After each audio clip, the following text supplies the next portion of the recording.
Hi friends, இன்றைக்கி வந்து சிரடிக்ஸில் வந்து என்ன நடக்க போகுது அப்படி தான் பார்க்க போகிறோம். ஸோ பார்த்தீங்கன்னா நம்ம ரோஹிணியும் மனோஜும் பார்த்தீங்கன்னா ரொம்ப வந்து பணத்தை வந்து இன்வெஸ்ட் பண்ணி தேவையில்லா சொல்லி வந்து பார்த்துட்டாங்க. ஏன்னா வட்டிக்கு வேறு 32 லட்சத்துக்கிட்ட வந்து வாங்கிட்டாங்க.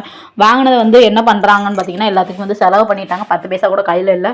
கொண்டு வந்து 30 லட்சம் தான் சேல் ஆயிருக்கு. அது பூராமே இன்வெஸ்ட் பண்ணி மறுபடியும் அதில் 15,000 நம்ம தான் நிற்கிது. இஎம்ஐ கட்டுற கூட பணம் இல்லாமல் நின்றுட்டு இருக்காங்க. சரின்ட்டு நம்ம மட்டும் ஆர்டர் கொடுத்தாங்களே, ஸோ அவங்ககிட்டே பணம் வாங்கலாம் அப்படின்னு சொல்லிட்டு இருக்காங்க. மனோஜ் ரோஹிணி வந்து அவங்ககிட்ட போகிறாங்க.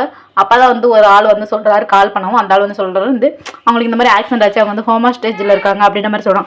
ஐயோ அப்படின்னு சொல்லிட்டு இவங்க நேரில் போய் பார்க்கலாம். இன்னொருத்தர் வந்து ஒரு ஆஃபீஸர் தான் இருக்கார். அவங்க கம்பெனிலேருந்து எல்லாத்தையுமே ஒரே ஒரு ஆள் தான் வந்து இப்போ வந்து கைட் பண்ணிகிட்டு இருக்காரு அப்படின்னு சொல்கிறாங்க. சொன்னு சொல்லிட்டு அவரை போய் சந்திக்கிறாங்க. சந்திச்ச உடனே அவங்க அந்த மேடம் வந்து உங்கள்கிட்ட வந்து ஆர்டர் பண்ணியிருந்தாங்க, நீங்கள் வந்து சின்ன தொழில் வச்சுருக்கீங்கன்னு சொல்லிட்டு ஆர்டர் பண்ணியிருந்தாங்க. ஆனால் அவங்களுக்கு எப்படி ஆயிடுச்சு, அதனால் அந்த ஆர்டரை நாங்கள் கேன்சல் பண்ணிடுறேன். அவங்களுக்கு ஆஸ்பத்திரி செலவுக்கு எங்களுக்கு பைசா கிடையாது, அதனால் உங்கள் ஆர்டர் வந்து நாங்கள் கேன்சல் பண்ண போகிறோம் அப்படின்னு சொல்லிட்டு வந்து கேன்சல் பண்ணிட்டாங்க. பண்ணதுக்கப்புறம் பார்த்தீங்கன்னா சரின்னு சொல்லிட்டு வட்டிக்கு கொடுத்துருப்பார்ல ஒரு 32 லட்சம், அவங்க வந்து இங்கே வந்து என்ன பண்ணிட்டு இருக்காங்க அப்படின்னு பார்த்தீங்கன்னா வீட்டுக்கு வந்து கிளம்பி வந்துடுறாங்க. மனோஜ் வீட்டுக்கு வந்தோடனே எனக்கு என் பணம் வேணும், ஒருத்தவரை எனக்கு என் பணத்தை வை அப்படின்றாங்க. எனக்கு எந்த கேரண்டி இல்லை, அதனால 32 லட்சத்துக்கு இந்த வீடு யாரோட வீடு அப்படின்னு. உடனே விஜய் இது என்னோட வீடு, நானும் வீட்டில் தரமாட்டேன் வைக்க மாட்டேன் அப்படின்றாங்க.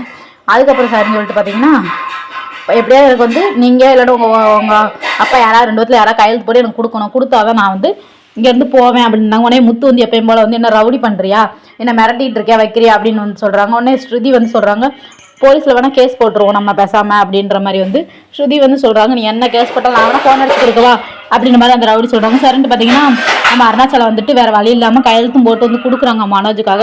என்னதான் இருந்தாலும் அவன் என் பிள்ளை தான் நான் சொல்லிட்டு கையெழுத்து போட்டு கொடுக்காங்க. அதுக்கப்புறம் பார்த்தீங்கன்னா நம்ம மனோஜ் வந்து நாளைக்கு ப்ரோமோவில் வந்து என்ன நடக்குது அப்படின்னு பார்த்தீங்கன்னா எனக்கு என்னோட கடன் நானே அடைச்சிக்கிறேன், அதனால் எனக்கு சொத்தையே பிரித்து கொடுங்க அப்படின்றாங்க. ஸோ அவ்வளோதான். Okay, by.